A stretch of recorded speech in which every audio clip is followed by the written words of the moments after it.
I find the development of the face puzzling and fascinating. How is it possible that with each embryonic development, a human face is always created that always looks typically human, and at the same time so different that we can distinguish and recognize ourselves individually on the basis of our faces?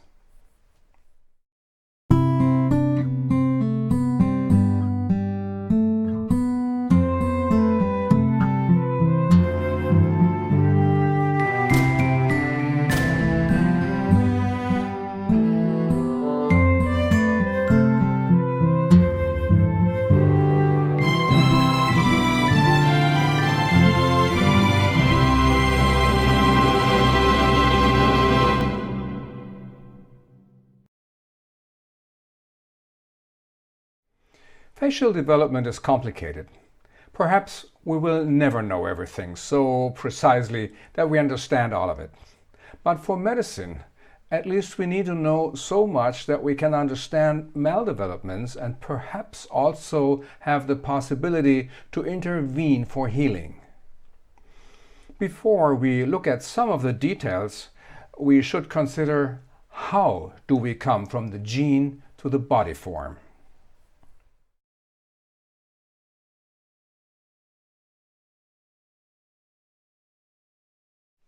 How is it possible that with each embryonic development, always a human face is developing, which always looks so typically human as these faces of the chancellors of Germany, and yet so different that we can distinguish and recognize each other individually looking at our faces? So what do we know? How do we get from gene to our body form? As topics or learning objectives, if you will, for this lesson on craniomorphogenesis, I would like to provide clues that we will ultimately see how the development of the human face becomes more comprehensible only in the context of the development of the total body. This may be perplexing to you, but I can only understand it that way.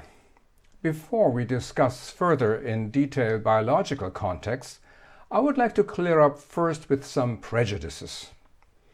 There are so many people who say, this can all be explained just so simple. It all came about so because of evolution.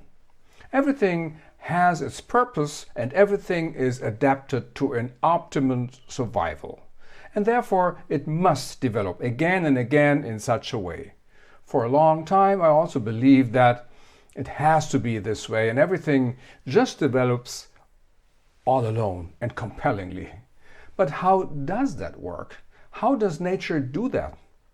I had the luck to meet the right teachers already as a young research assistant in the Anatomical Institute of Göttingen University.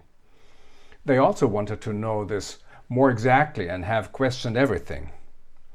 We had long and intense discussions, and again I had the feeling that the floor was pulled away from under my feet.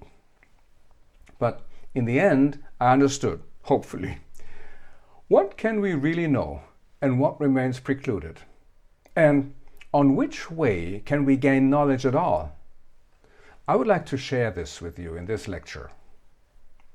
So we will also address the question of purpose. That is what is meant by teleology.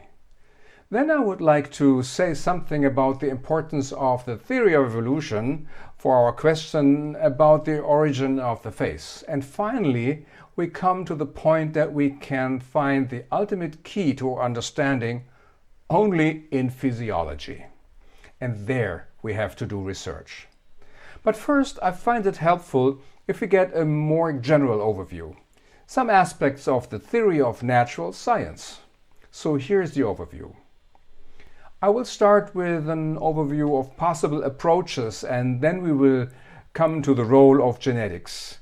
We will look at some signaling molecules and then we will come to the connection between genetics and mechanics. You know, these mechanical effects on the genome are a common thread throughout the lecture, after we also had a look at the typical methods of research. There is no comprehensive textbook about what comes in the following.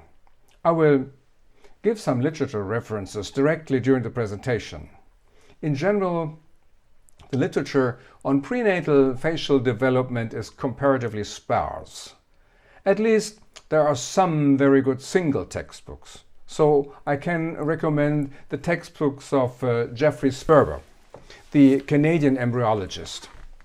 And those of you who want to find basic information about the mechanics of development can be referred to the works of Erich Blechschmidt and also to those of Jamie Davis. And of course, all the contents that I address in this lecture can be found in pictures and in words in my textbook, Oral Structure and Biology. That is why I always give the page numbers on the upper left corner.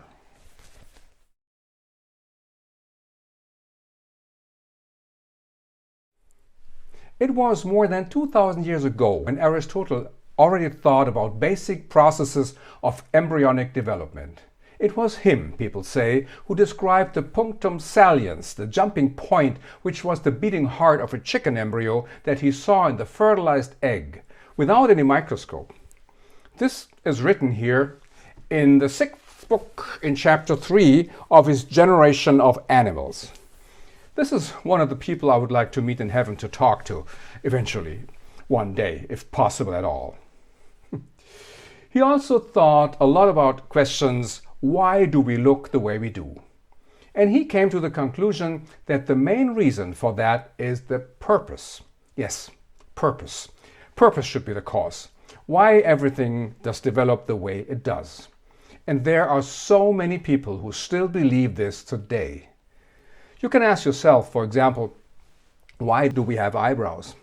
My mother explained to me when I was a child that nature has prepared everything so well as a protection of the eyes so that the sweat does not run into the eyes, just like a gutter. Well, anyone who has ever been jogging intensively knows that this does not work at all. Yes, and then the sociobiology people say, we need to have these eyebrows so badly for our facial expression. Yeah, facial expression is so highly developed in humans, and that is why nature has developed these eyebrows for us. I asked myself, how do these eyebrows develop now in the embryo?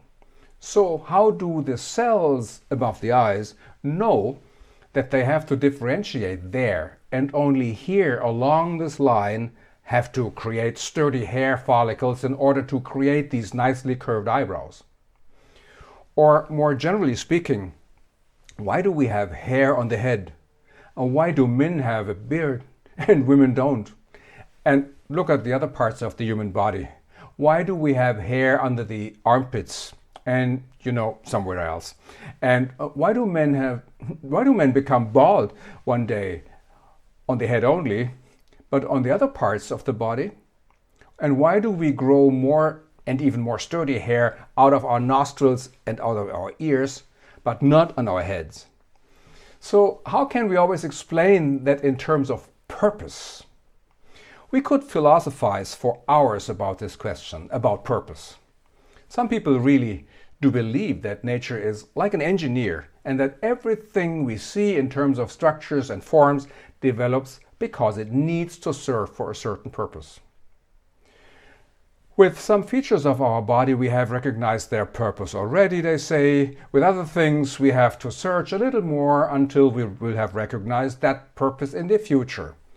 And again I read this kind of thinking also in the newspaper, where they ask why that is so or that is so, and we may even don't know the purpose yet, but we will know in the future.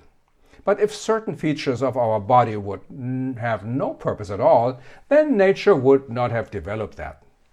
To me, this is very puzzling. For what purpose do we have our earlobes? Surely not to put the earrings in there, do we? Well, yes, this is practical and beautiful, but how can that be the biological reason?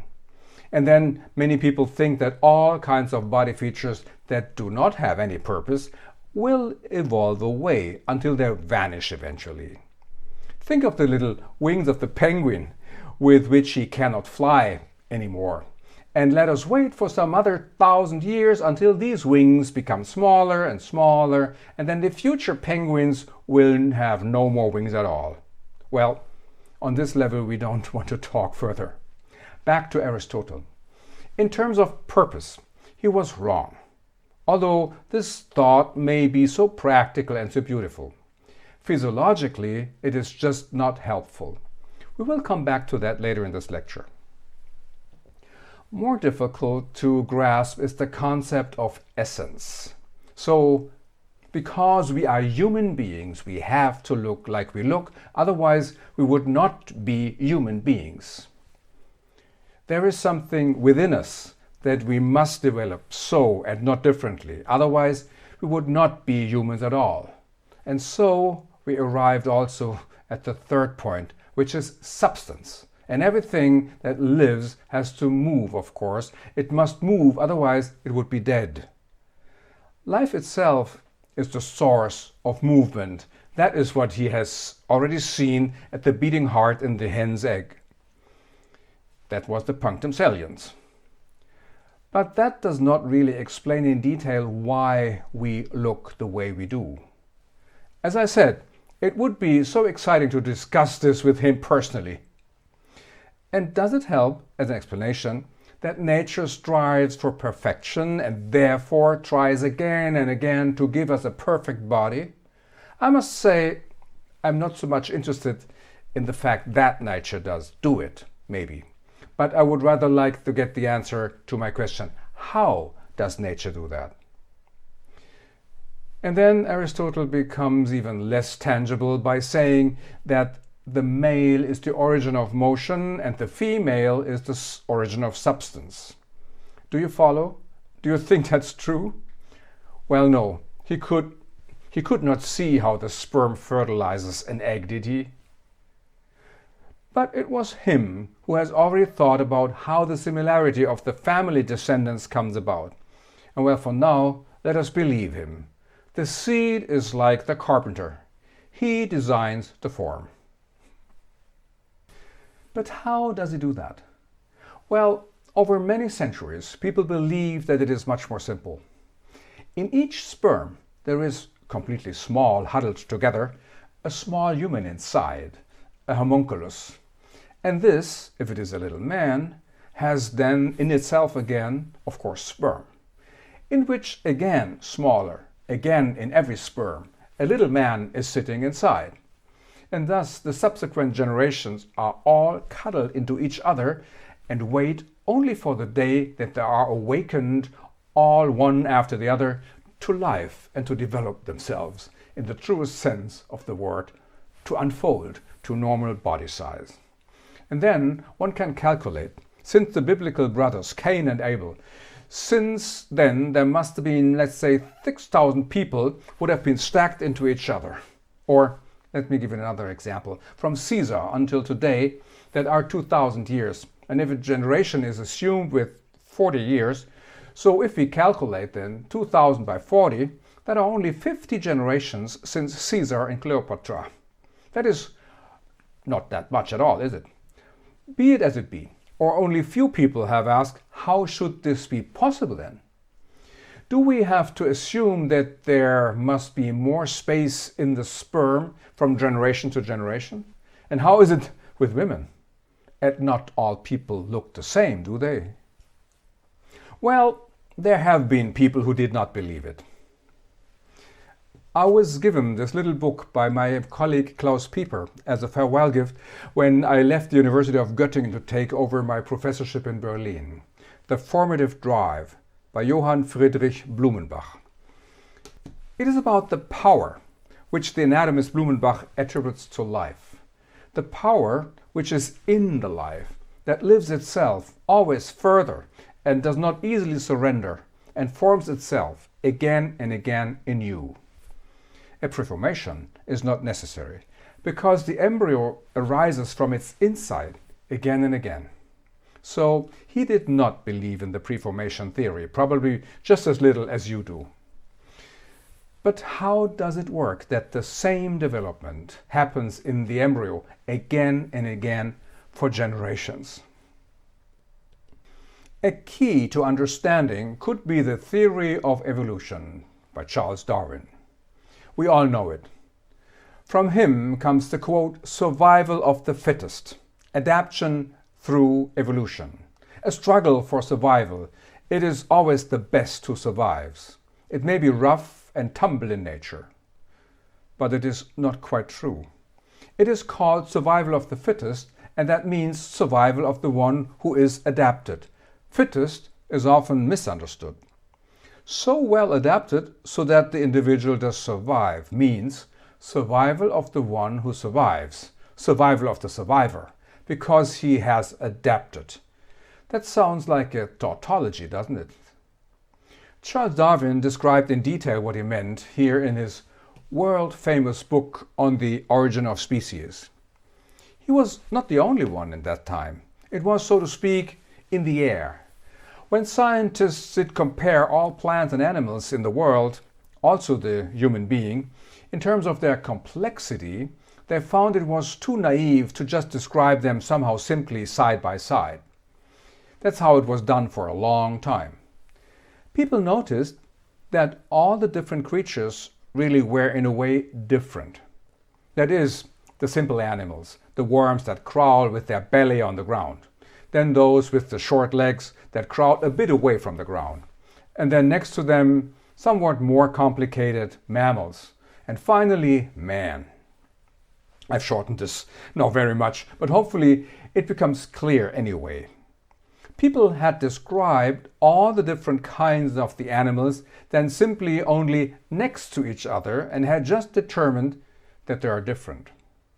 They found they were differently complex up to the human being, who is the most complex. But scientists had to put them next to each other and line them up according to complexity. And then the idea did arise, above all, it was Darwin on his world trip, that one should align what stands well ordered next to each other now also vertically. And this is evolution. The simple species at the bottom, the human being as the crown of creation at the top, as a preliminary end point of an evolution from simple to complex. And so all the different species have developed apart. You have learned that in school, you know all that already. So human beings have learned the upright walk, have lost their fur, have got a smaller set of teeth, quite well or even optimally adapted to the present living conditions. That sounds quite plausible. However, if you think about it more carefully, it is not at all that simple. Or it is just the opposite. It is maybe much simpler than you think. Maybe it is also true that every creature is not optimally adapted to its environment. The horse has hooves, and you think that would be best to running fast. And then it would be better for us also, if we want to run fast, to have these kind of hooves. But it is not true. Other species, like leopards, for example, they can run much faster without hooves. And what's with the antlers on top of the deer's head to make an impression on the female on the hinds? That's so to say. Running away, if a predator comes, may become difficult then for the buck. He may get stuck between two trees with his impressive antlers. Then that way this poor deer is not very well adapted to the flight. To my opinion, it is much easier. The stag has its antlers wherever from, and if he manages to mate the hind before he gets stuck with his wide antlers between the two narrow trees and becomes the prey of his hunters, then he has the hereditary property that a typical stag has these huge antler already passed on to his offspring.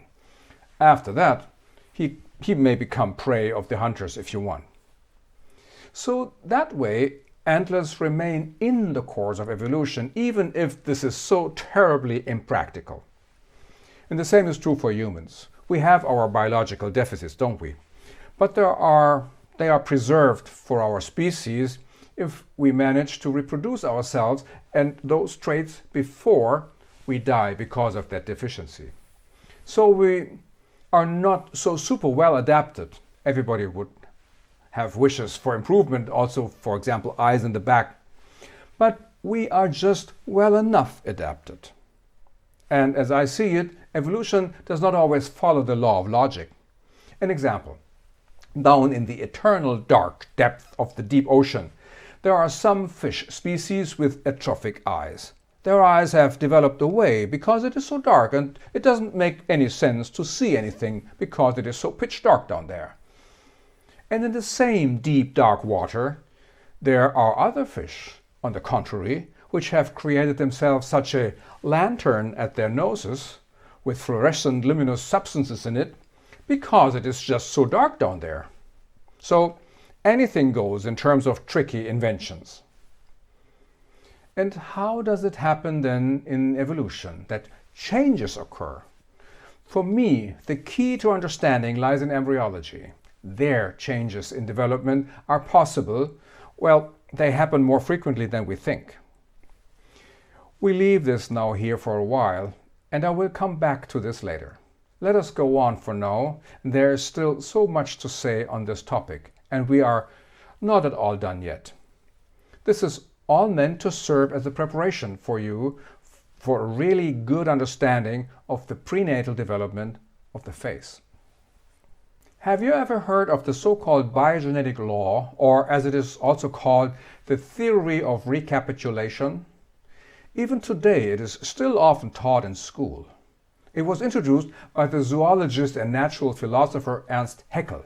In short, it means the embryo, while developing in the womb, repeats during its own development all the stages of development, which also took place during evolution on the way from this simplest unicellular organism up to the human species as the end point of evolution, and at the same time as the end point of a human embryonic development.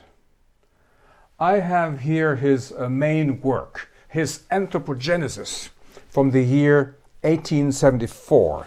It contains these famous pictures probably everyone knows. So, early embryos in the first line, which all look similar, but they are different species.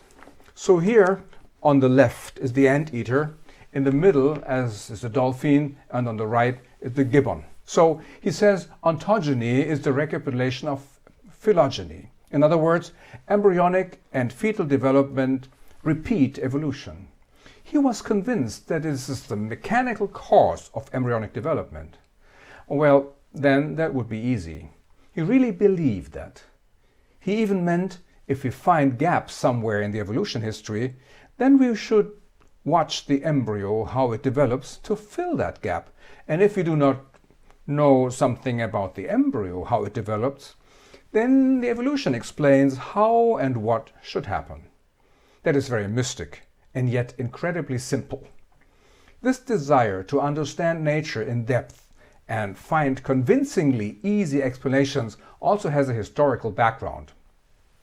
For centuries, people had obeyed their religion, that is, in Europe, Christianity, and therefore it is written all in the Bible, how man came into being.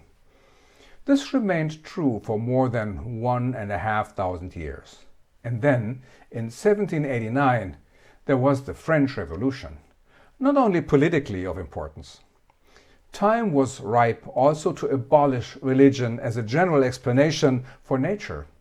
The scientific research was liberated from religion, and now humans were allowed to have their own thoughts and to do research without any religious restrictions. That was a progress. And now people wanted to explain nature and find basic laws for their explanation. And now it was no longer Godfather alone who makes the embryos grow. God was no longer in charge. How could he be replaced? People wanted to find basic laws in nature, and Haeckel's biogenetic law was one of these. But there was a problem. It was not that simple at all. Haeckel was one of the few scientists who had possessed a microscope. Not everyone at that time could easily observe embryonic development. He then made beautiful drawings of what he has seen under the microscope. He could draw really well, I tell you. People had to believe what he drew at first. But then there were also other scientists now also obtained a microscope and who also looked more exactly, and then it came out that his drawings were not correct. Thus caught, he blamed the artist who would have drawn all wrong. But there was no artist. It was Haeckel himself who made the illustrations. He could do it very well. But he did not give up in his idea. He even formulated 1,000 exceptions in order to save his biogenetic law.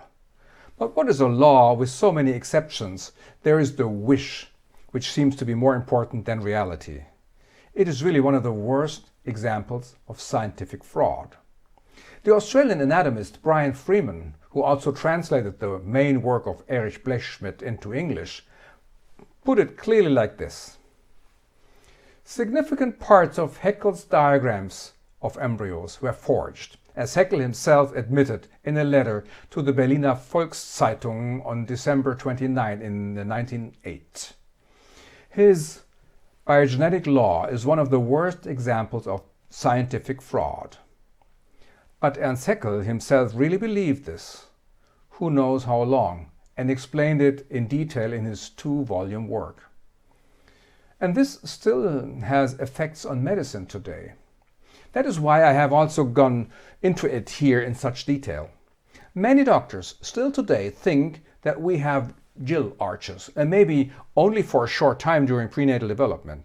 So because the shark typically has these gills in any case, and because the embryo, the shark embryo, and the human embryo both show bulgings and folds laterally on their necks. We will have a closer look at them later. With the shark, gills repeatedly develop from these folds. With humans, and with all species which do not belong to fish, no gills develop from these bulgings. Gill arches have long been preferred to be called visceral arches or branchial arches. There are syndromes, malformations related to these pharyngeal arches, but not to gills. There are lateral cervical fistulas, but these are not gills or leftovers of a transient gill formation during embryonic development. No, they are just various thin spots where the lateral folds become so deep that there is an opening, a fistula. Haeckel himself called such recourse to evolution atavisms. So we should call these arches visceral arches, branchial arches, but never ever gill arches. There are more of these so-called atavisms. So some patients have additional ribs on the neck or also in the lumbar region. There are also animals which have more ribs than man. Or there are the people who have relatively more than average body hair. That Haeckel then also said is an atavism, a recurrence of times of early phylogeny. So today we do no longer look at these things that way. The biogenetic law has never been valid anyway. It has been proven wrong long ago.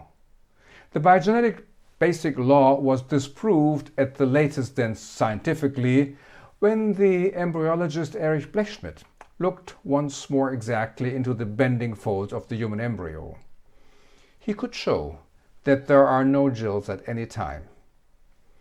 And the anatomist Wilhelm His Sr. lived about the same time as Ernst Haeckel, and he saw it quite differently than Haeckel.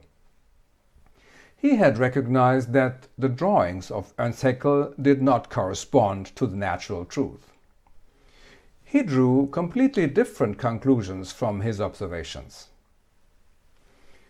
He not only looked at individual sections under the microscope, but he also was one of the first anatomists who made 3D reconstructions of serial sections. And from this, he concluded that mechanical reasons, physically tangible effects, also play a role when a tissue that is constantly growing curves and wrinkles in the process. For me, he presented this very impressively in his very readable book, Our Body Shape and the Physiological Problem of Its Origin. He explains it quite conclusively for the entire body. We will come back to these thoughts later. Before we do that, let's follow the other story further. How is the human face created? How can we find out? The English mathematician Darcy Wentworth Thompson has tried a solution. He was on search for a basic form to which all manifestations of the living beings could be traced back. These Cartesian transformations from one typical fish form to another are mathematically interesting, but they are not biologically, physiologically causal. And by the way, that did not interest him at all. Mathematics or geometry does not bring us to the solution now. But there is another fantastic theory by the natural philosopher LeRoi-Gourhan. Much of what I now reproduce from him is from his main work, La geste et la parole. That sounds very convincing at first sight. In summary, it sounds like this.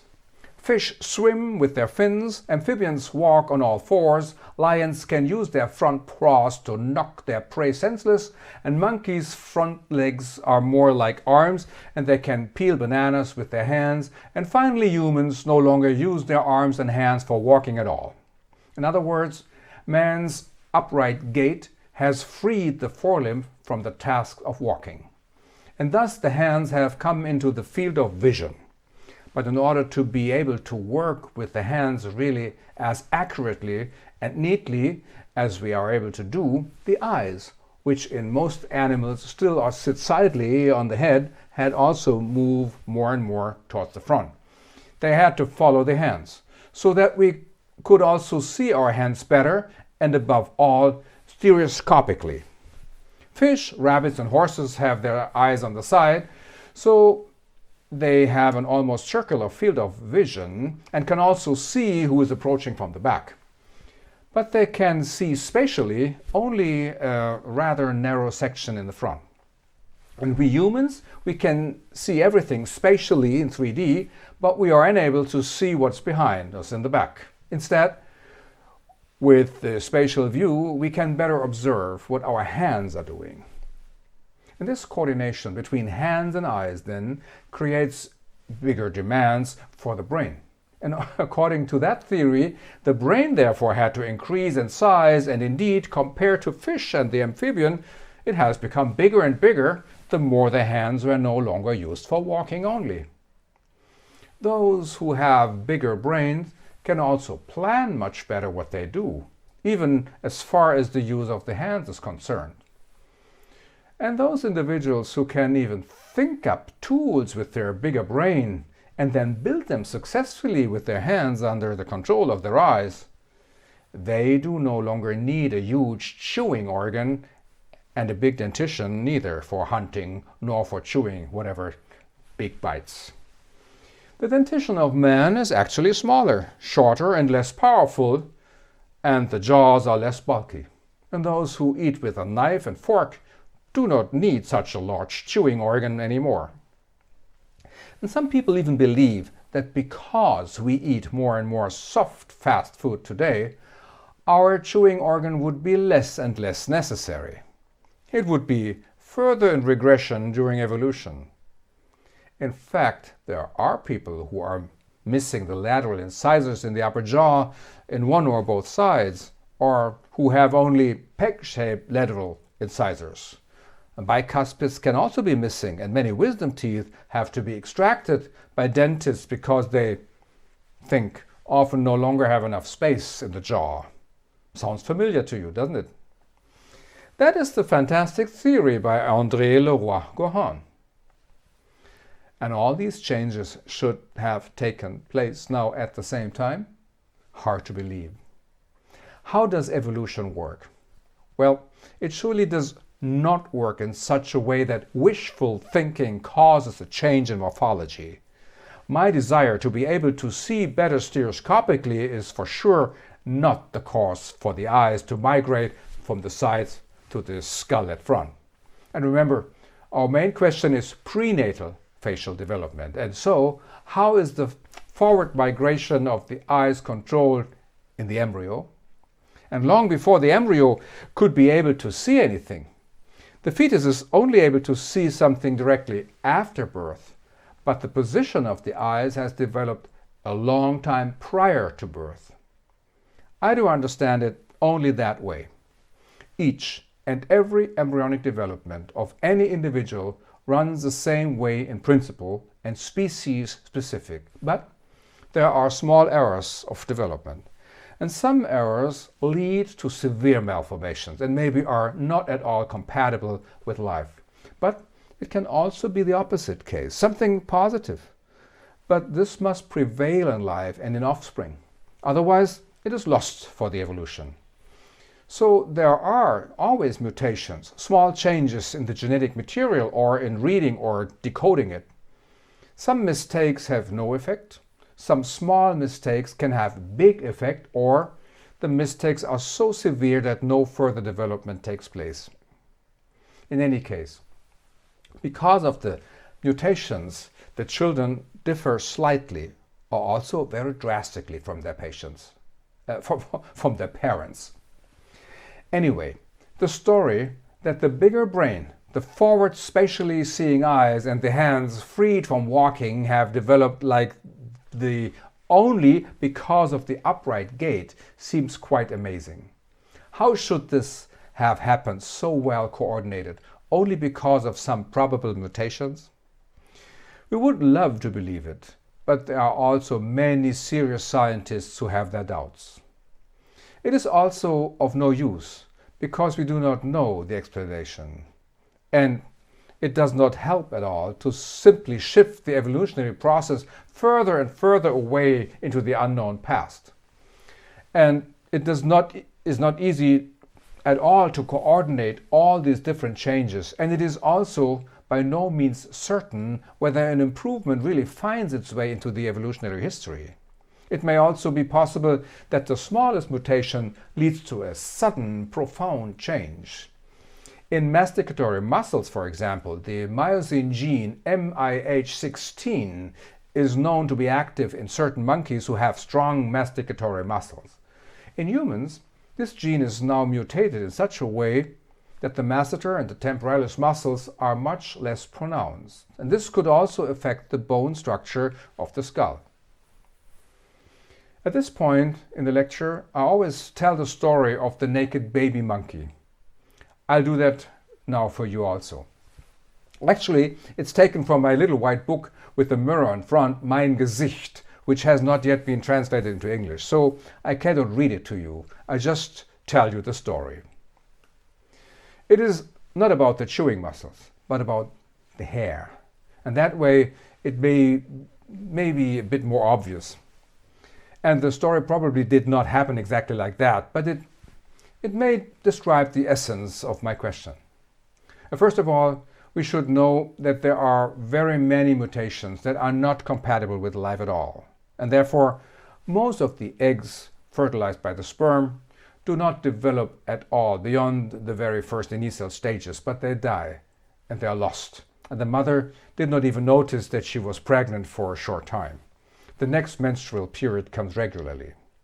And some of the fertilized eggs, however, manage to develop further. And if they resemble their parents in the essential characteristics, they have a good chance to develop further until birth. And rarely, too, there is sometimes a mutation that even offers advantages for life. It must then also prevail, but this does not always work out. So, one day a monkey couple had a baby monkey that had no hair, probably due to a mutation in the corresponding gene segment responsible for fur or for hair. And the surprised monkey parents now have several options. Perhaps the monkey mother is horrified and she conceals the strangely naked child from her husband and somehow makes it disappear. Then, this mutation, which is so important on the way to becoming a hairless human, would probably already be lost in evolution, perhaps forever. But it can also be that the monkey parents are concerned and that the monkey mother says, perhaps, "Hey father, hand me the fur for that poor naked child." And then the naked monkey child could continue to live, grow older and perhaps become sexually mature. But then it could be that the other monkeys find such a naked skin rather disgusting. Then it would come to no sexual contacts, and with the death of this lonely naked monkey, this mutation with the naked skin would have disappeared again forever from evolution. Only in the rare case that perhaps another normal and well-haired monkey could take a liking to the naked monkey, and only then if it comes to a successful sexual intercourse, and only if this also leads successfully to offspring, only then the new nakedness in the monkey race could enter history. But also this is not sure yet, because during the further transcription of the genetic information, it must be decided whether the descendant from this monkey intermarriage is born now hairy or naked. So much for that. Let's go back to biology now again. The physician and biologist Hans Spemann has finally conducted some real experiments on embryonic development. In doing so, he transplanted tissue parts at different time points. Transplanted early, it differentiated in the same way as at the target site. And transplanted later, it differentiated as at the place of its origin. So, from a certain point of time, a tissue differentiation or an organ primordium is fixed, it's determined. This is an important discovery. And we also want to know what is the reason for differentiation of tissues. For this question, the embryologist Erich Blechschmidt, whom I could still meet personally in Göttingen, defined his mechanical effects on the genome. In short, this means that living cells, when they grow and multiply, are also subject to mechanically measurable forces and also exert forces on themselves and on their environment. The cause of these forces is the physiological performance of life of the cells. In other words, they are alive and their metabolism is working. They strive to keep up the metabolism in whatever surroundings they are. And the control of their metabolic activity is located in the genetic code, in the cell nucleus. The cell can perceive forces, and under the influence of whatever forces that act on the cell, this perception is passed on to the nucleus of the cell. And thus, under the influence of these effects on the cell, the information how to react to this stimulus is written down here in the cell nucleus. And there are many possibilities. For example, differentiation into cartilage, bone, muscle, and so on are regulated there. But the trigger for this whatever differentiation is not only coming from inside the cell, but it is rather triggered by the conditions acting on the cell from the outside of the cell. And that would be the mechanical effects on the genome. I see it as a reciprocal action. Mechanical forces act on the activity of the genome. This is one way.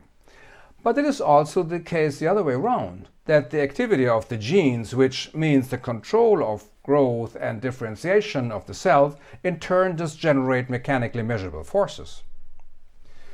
Blechschmidt later did not like to use this term mechanical effects on the genome because he thought it was misleading. Some people think that he would have seen only pressure and traction in the developing embryo as the only cause for the development of the body shape and tissue differentiation. But this is not the case. It is important to note that it is each specific cell that responds to influence from outside. This is an achievement of life. It is a reaction of a cell which is alive.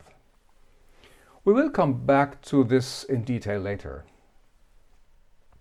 Erich Blechschmidt has created a large human embryological section series collection in Göttingen. We have continued this technique of 3D section series reconstruction in Berlin, and we have been able to obtain more new findings in detail in the head area. I will show later to you.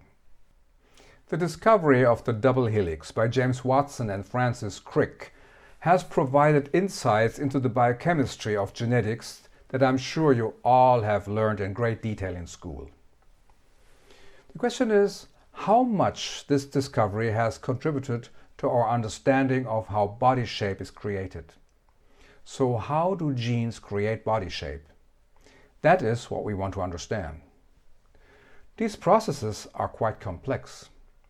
Somehow it has to be regulated and clarified where the head end of the organism will later be, even on an egg cell which is round at the beginning. Where's right and where's left, and where's dorsal and ventral? This is where the so-called morphogenes play a role, which Christiane Nüsslein-Volhardt and her research group have been working on intensively. Now, before we go any further, let us pause for a moment and take a brief recap. It has been a long way up to here through the history of approaches to the question of how our face is created. We have seen that we cannot get answers from history, not from evolution, nor from the question of purpose, that is, from the field of teleology. The history, also the theory of evolution, and also the question about the purpose, these are all philosophical dimensions. They have nothing to do with physiology. It is just not the case, as Ernst Haeckel and also many other contemporaries thought, that history can act physiologically and mechanically on what is happening in the cell. No, this is something completely different. If we want to know something about physiological processes, then we must also raise physiological questions. The question of history does not help us here. Already in 1926, the philosopher Adolf Meyer, in his PhD thesis Logik der Morphologie, Logic of Morphology, distinguished this very clearly. And Erich Blechschmidt always explained this in his lectures with a beautiful example, which I want to pass on to you here. Now, can history be a cause for the development of the organism?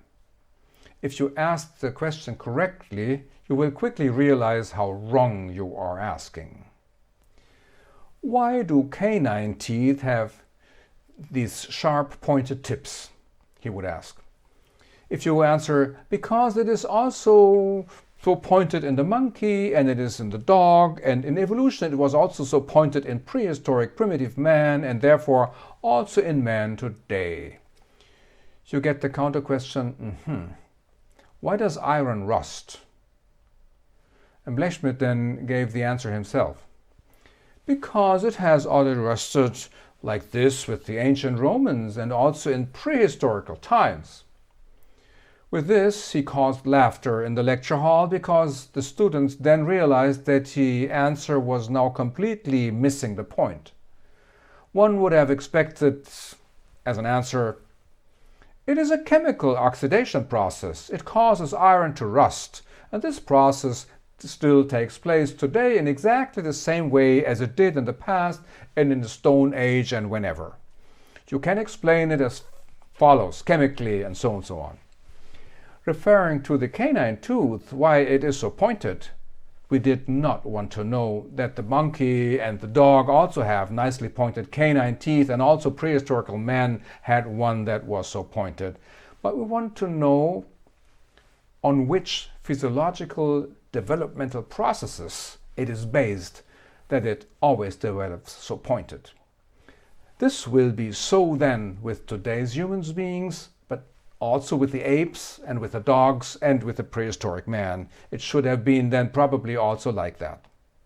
The answer then cannot be looked for in history, but it must be found in the physiologically determinable processes of every single individual in the here and now and always in you. We will deal with this in more detail for the face and also for the dentition.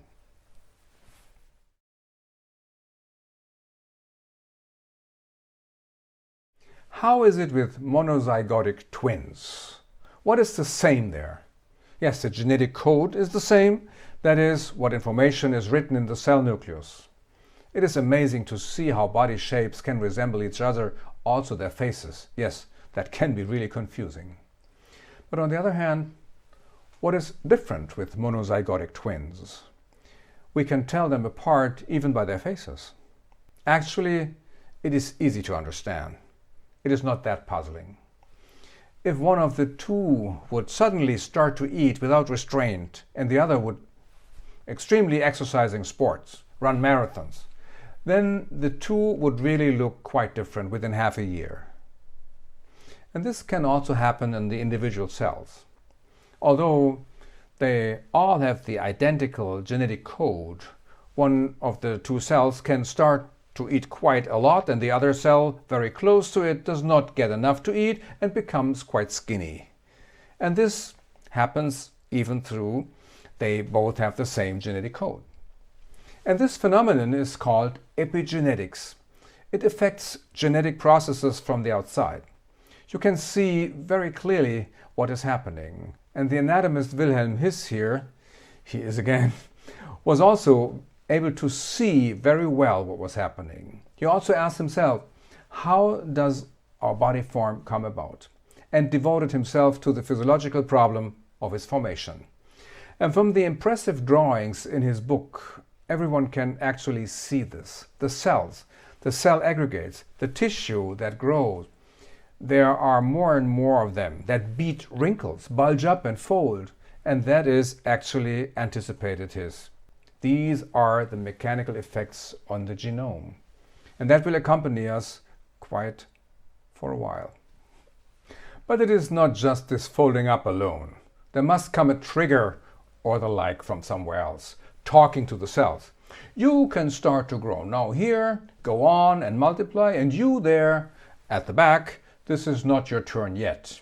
So there are such pattern information genes, regulator genes, which control when and where other genes should start or slow down their activity. And they are called the Hox genes. Like on a chessboard, they give the coordinates where is dorsal, where is ventral, in front is anterior or rostral, and where is posterior caudal. And the schematic drawing on the left, originally from Michael Depew, also shows how parsimoniously the system works. Using the DLX genes as an example, so that the names are always cryptic, the DLX is actually supposed to be called distalis, and it's called that way because in Drosophila flies, when these DLX genes are absent, the rearmost of the three pairs of legs are also absent. So if only DLX 1 and 2 are active, then it becomes dorsal. And if all three groups, so DLX 1 and 2 and DLX 5 and 6 and DLX 3 and 7 are active, then it becomes ventral. And look at the jaws. The upper jaw is under the influence of DLX 1 and 2, and the lower jaw only under the influence of DLX 5 and 6. And there are many more molecular signals, genes that produce signal molecules. These can be detected in the embryo, for example, by the technique of in situ hybridization. In brief, this works like this. It is usually done in a histological section, but it can also be done on a whole mount tissue preparation. So in a tissue section, it is clear that you can always hit places where the DNA is just about to be reduplicated. And then a piece of the strand is exposed. And you want to know which piece it is, what information is being read and duplicated here. You have a guess, and of course you can now drip a piece of complementary DNA over it that you suspect might fit. And if it doesn't fit, it gets washed away anyway, and if it does fit, then it stays there. And after that, the complementary base pairs fit into each other. And this artificially added piece of DNA is called a probe, and it is also prepared in such a way that dye enzymes can dock onto it, and with that one can detect the sites where a suspected gene activity for a signal protein production takes place. And in the histological section, then you can see dark or luminous dots depending on the technique. And so you can then create these kind of maps. One now knows after many experience on mice in particular, at specific regions on the face, which signal molecules are active at certain times. And if these are missing, which has also been proven, then certain malformations occur here regionally. And here on the right is the diagram from the textbook of Jeffrey Sperber, the Canadian embryologist, and on the left the regions are marked in color, superimposed on a scanning electron microscopic photo of a human embryo. The embryo on the left was photographed by Gerd Steding in Göttingen. He was my teacher in embryology, and I was involved, and I even seemed to recognize that specimen.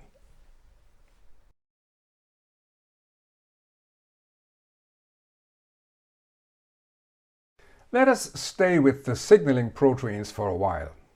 We wanted to find out more about how bone formation is regulated. Together with the embryologist Richard Schneider at the University of California at San Francisco, we identified the signaling protein RUNX2 in quail embryos, where bone for the mandible is formed in the lower jaw. On the left, you can see the white dots glowing.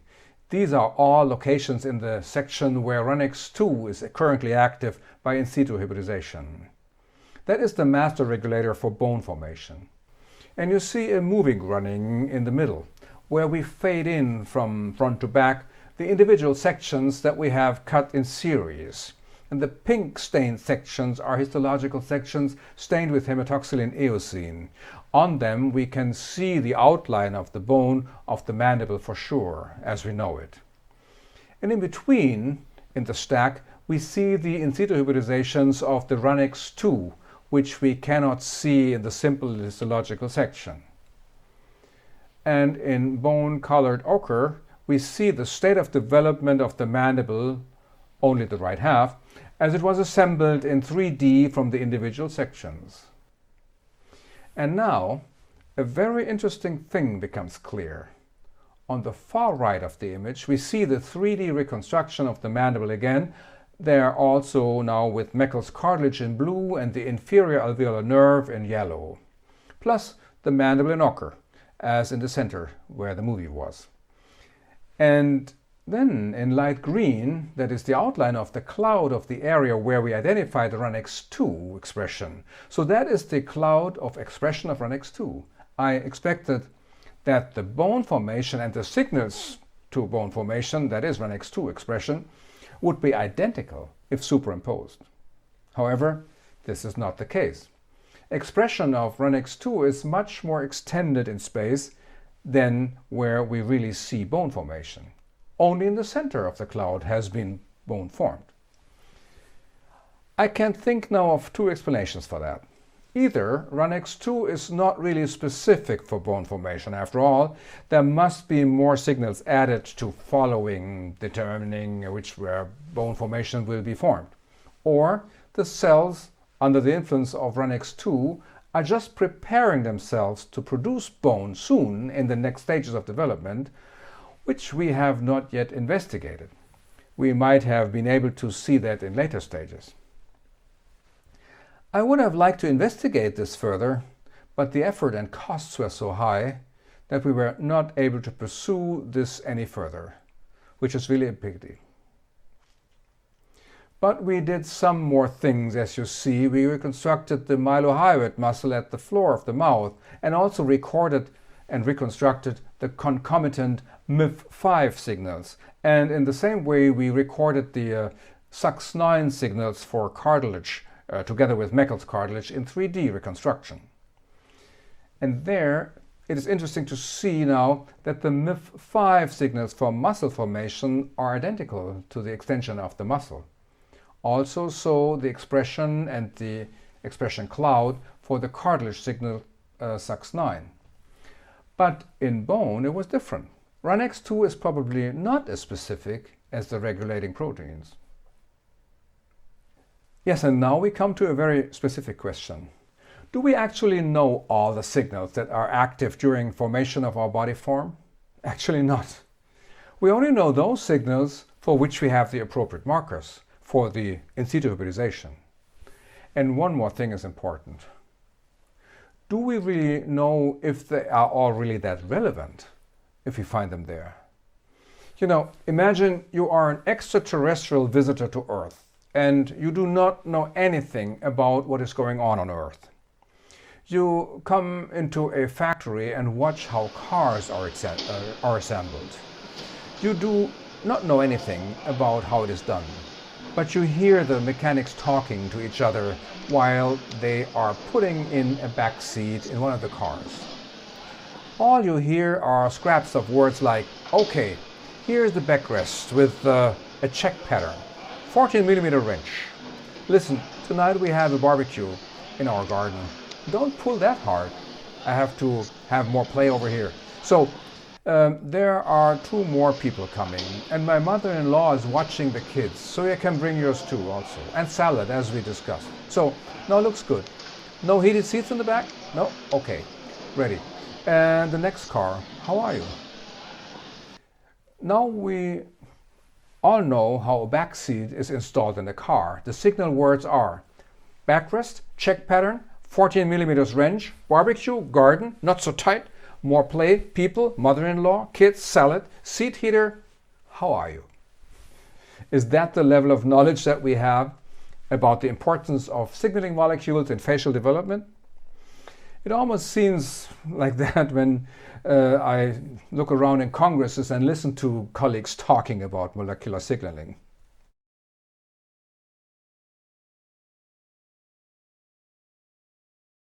Now we come to the point how genetics and mechanics work together. How do genes make the body shape and how does tissue differentiation happen? So here you see a 3D reconstruction of one of our embryos. We come to that in detail in one of the further videos. Here it only should illustrate a bit what happens. So the cells can grow as long as nutrition is available, as long as it is written in the genetic code what can be done with it and how the metabolism should be kept going. And that way the cells grow, they multiply, and thus they become more and more cells. And so they take up space. When it is in a cell culture, the cells lie flat on the floor because there's a lot of space at the beginning. But when there are more and more cells, then they spread out more and more on the floor and also come closer to the edges of the ditch. And at some point it gets tight. And then the cells are no longer all that flat and spread out, but they change their shape. First of all, especially those at the edge of the dish, which are pushed and squeezed and pressed flat by their neighbors. It suddenly becomes clear that the cells are all in a spatial relationship to each other, and there are forces which act on the cells. So they are pressed, they are pushed and squeezed. You will also see this in the histological section in the histology class, where some cells are just narrower at the edge of a tissue. And then these cells are called hypoprismatic cells. Others are spread out flat, depending on their location and on their positional relationship. And in the kink, when a tissue is bent, then you often see a thickening of the epithelium, so several layers on top of each other. And thus you can assume forces, which can be compressive forces, but also tensile forces, because the cells are connected to each other. And these forces lead to a reaction of the cell. And how can the cell react?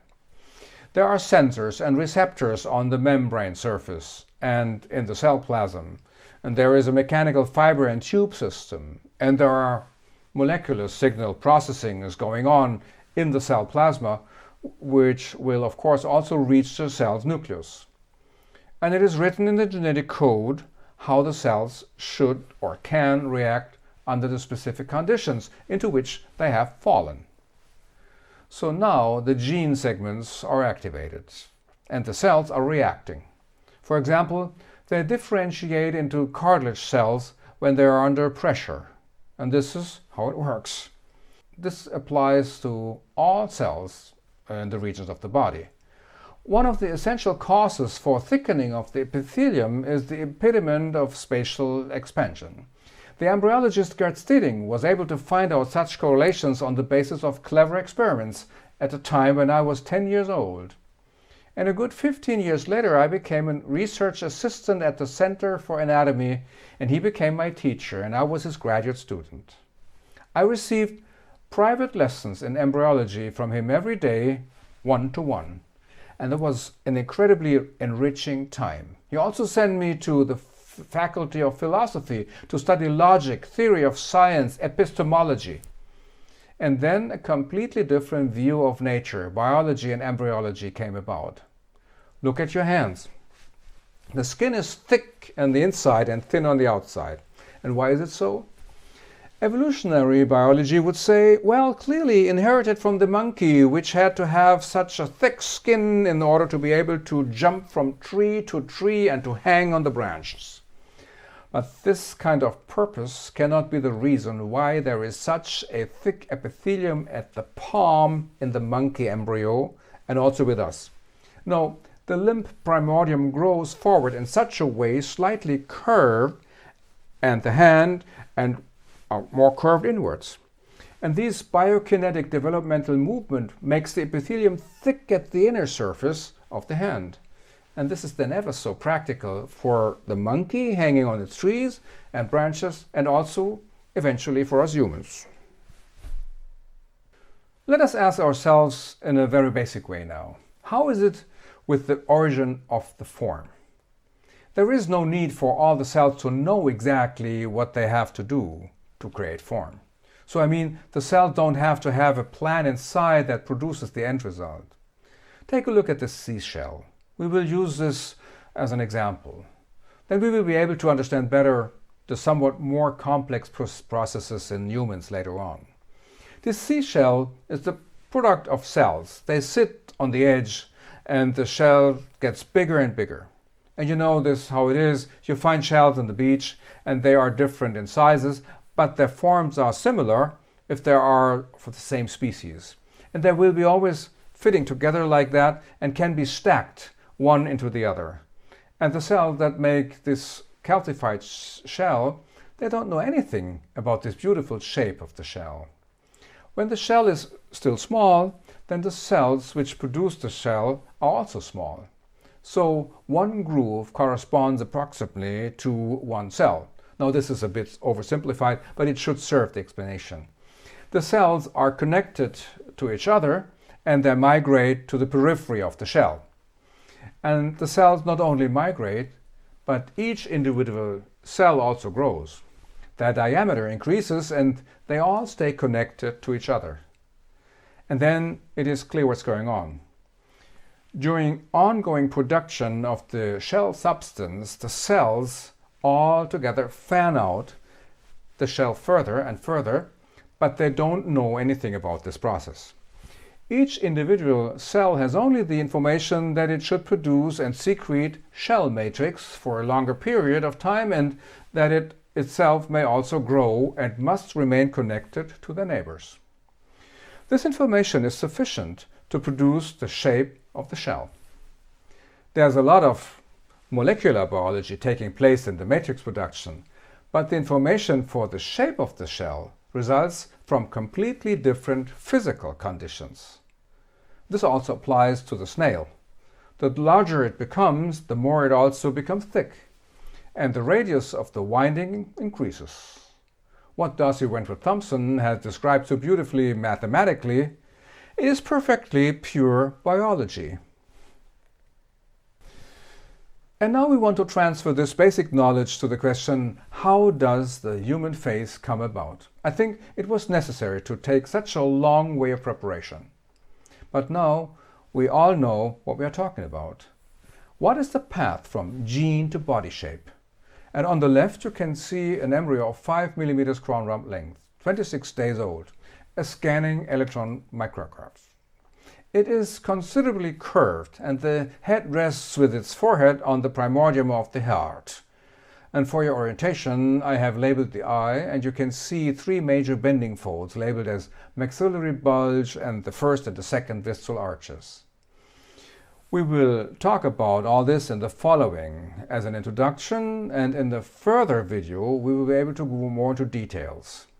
Here for now it comes down to this. The embryo is strongly curved to begin with, and how does this happen? And what are the consequences? And on the right, you can see a human fetus, 40 mm crown rump length, and there is the forehead now away from the heart, and the body has uprightened quite clearly.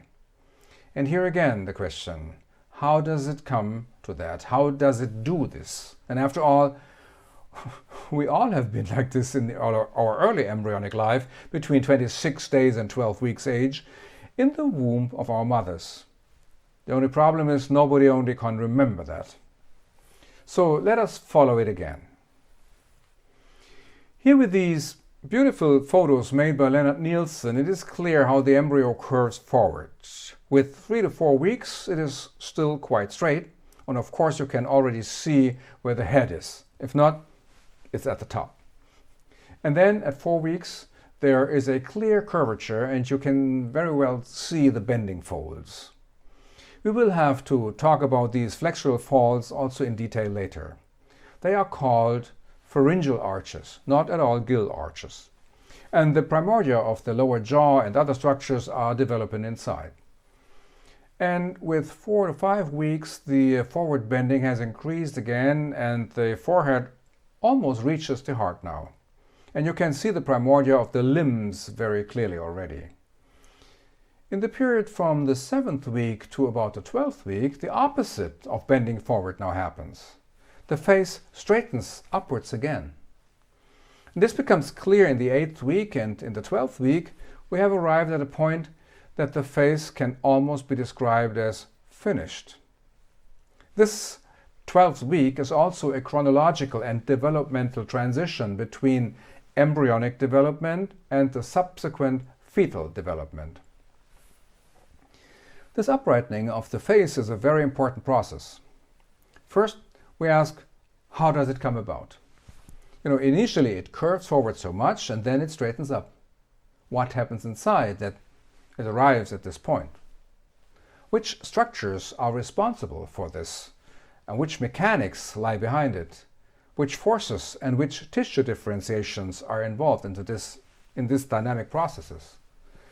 And this straightening of the face has consequences also for the inside of the oral cavity. It is the prerequisite for the tongue, which is still further up in the joint oronasal cavity, to now have more space for the palate to close and for the tongue to come down to lie under the palate after the palate closes.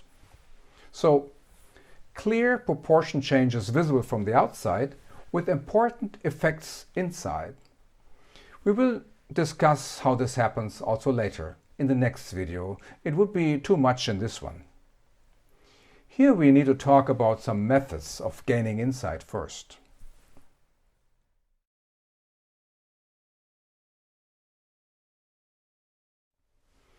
The developmental processes of the embryo are a three-dimensional phenomenon. Yes, time must also be included, so it's actually a four-dimensional problem.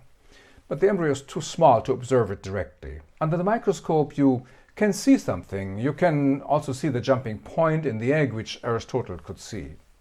But if you want to see how the structures develop, how organs develop, and how the cells change in that process, that cannot be seen directly when you do direct dissection. But we want to see facial development in 3D.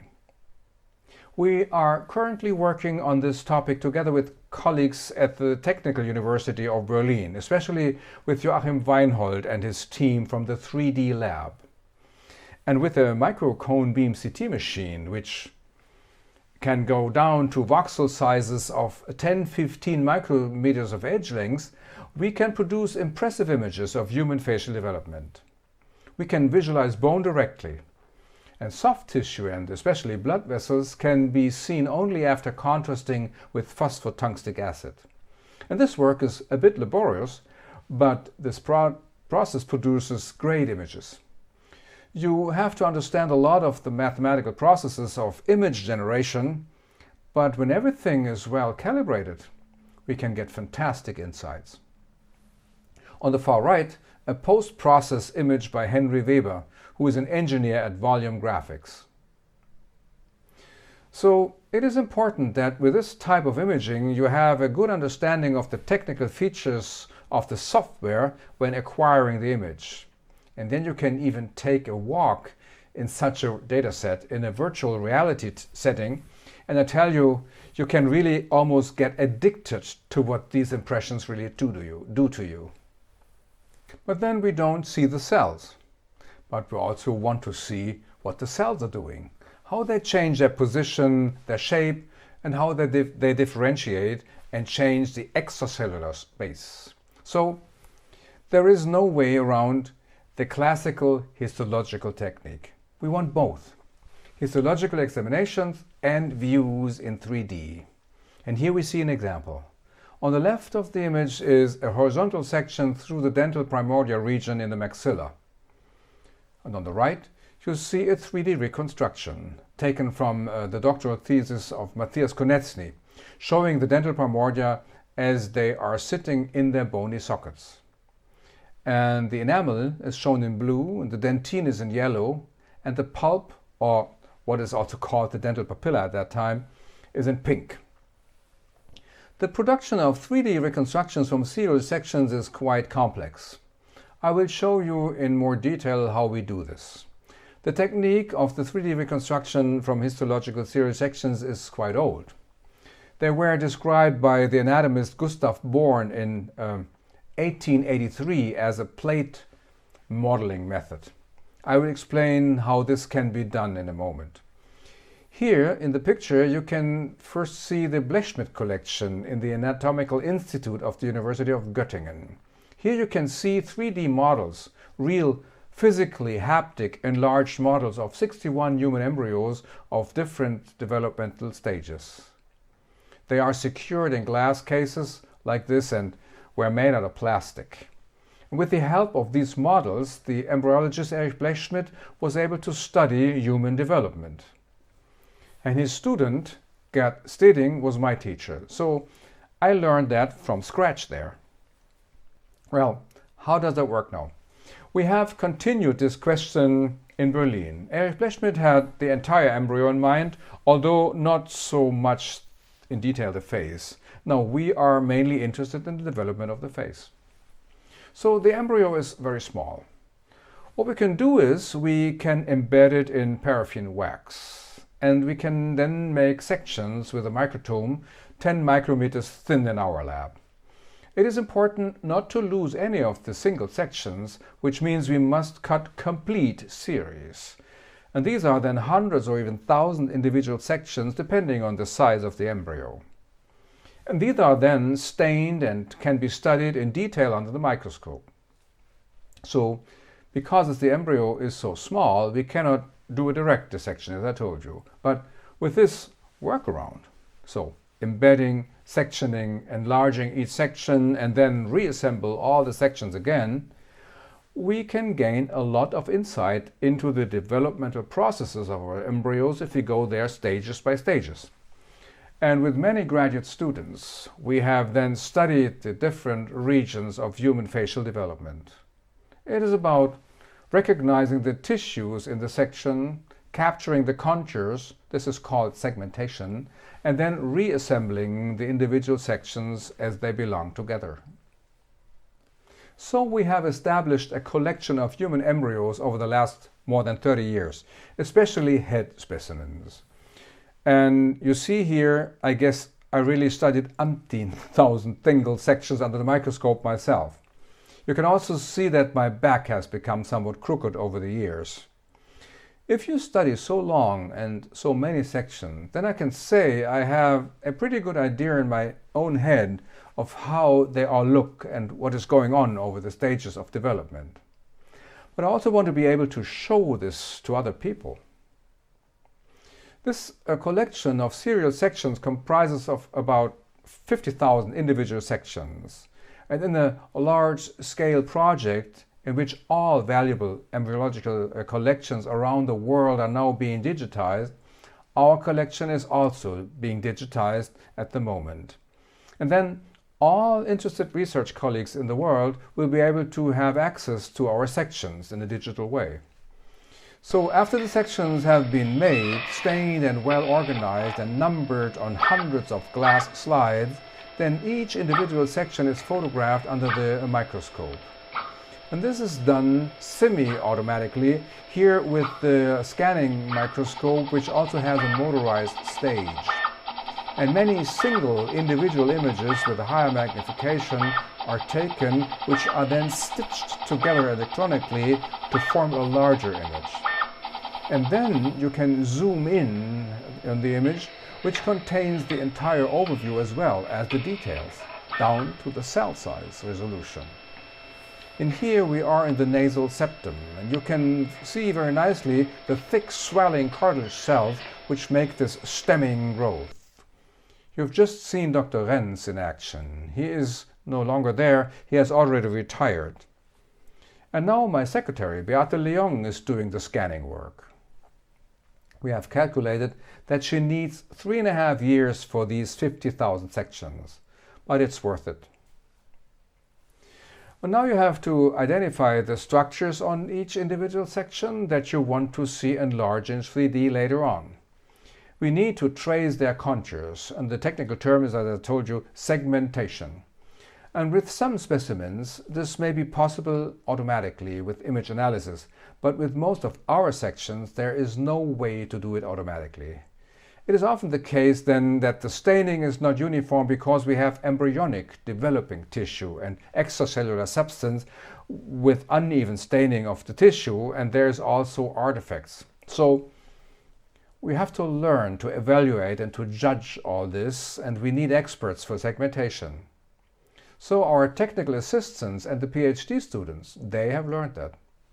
And then the contours are aligned section for section, that is, properly assembled. You can also do this completely wrong. Just think of a banana. You cut the banana and putting all the slices together again. How do you get the right curvature of this banana again? That also requires a lot of experience and anatomical knowledge to make sure what you are doing while putting things back together. Here it is a mandible. And then the computer program, we are using the analysis software from Olympus, can create the contours using a hidden line mode. And then these data sets can also be rendered with surfaces. And this already looks quite realistic. So with this workaround, we have created an enlarged image via the detour of histological serial sections. And in doing so, we can omit all the structures which would block our view. And in this case, the skin and the muscles and whatsoever, soft tissues, is just digitally switched off to expose the mandible only, with Meckel's cartilage in blue and with the inferior alveolar nerve in yellow. With this technique, we are continuing Erich Blechschmidt's work here with this touchable models by creating virtual models with a computer assistance. And this is now how we documented and studied the developmental processes over the last more than 30 years with the assistance of about 60 graduate students. The images can also be viewed stereoscopically. There on the left in the picture you see the stereoscope, how it works. I cannot show you that in this video, but it also looks fantastic. And then the many conversations with our smart graduate students, here with Camilla Zimmermann and Felix Schuster, and on the right in the picture Dr. Herbert Renz. And here you can see some examples of the work of Felix Schuster. This is about the dynamics of the bone around the dental primordia. We have not only studied and 3D assembled the dental primordia, but also the bone around them. This is shown in the two images on the right. We also analyzed the bone at its surface.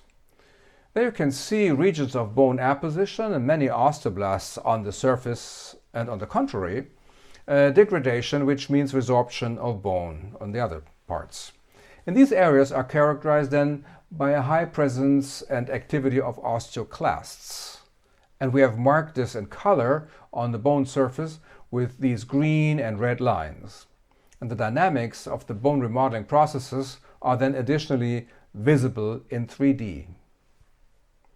We want to know how the shape develops and how it changes. So much for now. We can talk more about that later in subsequent videos.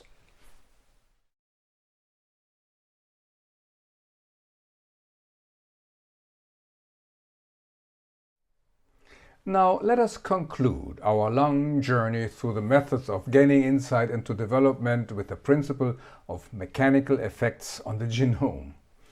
Here on the left in the picture we see the face of a human individual who is just 5 millimeters tall. We all looked like this once, but you can hardly recognize yourself, do you? It is crucial that we understand here why the early human face looks like that here. Now take a look at the movie on the right, how the boxing glove bends, folds and curves. This is exactly what happens in the early face. The brain grows so much faster than anything else at that time. And the result is a forward bending of the face. And the motor of this movement is the brain. These are then also forces, that is, mechanically perceptible effects. And the tissue in front, that is thrown into folds by the bending action. It is formed into bulges. And the material properties, by the way, are such that under the influence of these forces, the same number of bulges are always formed on a regular basis. These are the mechanical effects of gene action. And thus, the basic conditions are laid for that further development of the face. And the basic form is being created, and within the bulges, then a lot of physiological and biological actions and tissue differentiations are taking place. I will tell you this much. These bulges are the pharyngeal arches, and this will be explained in more detail later in following lectures. Well, and why is the mouth transverse? I think it's easy to understand if you look at the boxing glove. The expansion of the brain forward, the curvature of the embryo, the bulges, that's the reason. These are the causes, the mechanical gene effects why the mouth can be just only transverse. Pure morphology, pure morphogenesis. This does not have anything to do with the concept of purpose. It is just a practical side effect that a mouth like this is practical for food intake, the way we are used to do it. Blechschmidt described these mechanical gene effects in detail. He was able to establish the connection between the position of the individual cells in relation to the neighboring cells and the spatial arrangement because he was able to have his 3D models built. And from the change of proportions, sizes and shapes, he could infer developmental movements and also forces. Cells have a metabolism. Cells multiply. They migrate. Cells cause transport of substances, fluid shifts, production of extracellular matrix, and the matrix again has an effect on the cells and on the overall context. These are the mechanical gene effects and the mechanical effects on the genome. I hope I can pass some of this on to you in the following series of lectures. Only we do not know so much in detail. The origin of the body form is the main question that we are interested in. And at the very beginning I started with Aristotle. He wanted to know why birds look the way they do. But it is tedious and not so easy to capture these developmental processes in form, shape and changes in 3D. That is where something happened in history of science with the expansion of basic molecular biology research. We are in a way surprised why it didn't go further with the question of development of body form. Instead, there was an explosion of basic molecular biology knowledge. Some researchers really obviously have lost sight of the primary question of the development of the form of the body, really the body form, why all that looks like that. The biologist Jamie Davies explains why, and I believe him. Yes, science is the art of the soluble, Peter Middelware also says. It was much easier, and it is still much easier today, to generate and publish molecular biology findings from the chemistry lab. And the more someone publishes, the higher his or her reputation as a scientist is today. Whether all this is readable, whether it is interesting, whether it really helps us with the question of the origin of body form, that seems to be a secondary question at the moment. or even worse, it seems to be irrelevant. Today, the value of a scientific achievement is measured by the impact factor.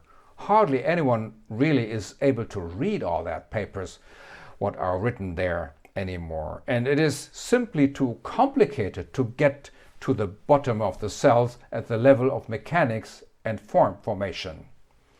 He already said that in 2005, and I can still fully underscore that today.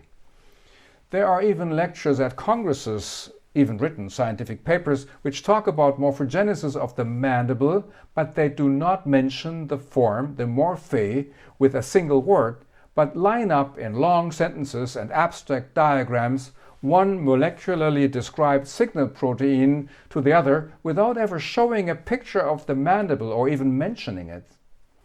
We want to do it in a different way. I see our work like this.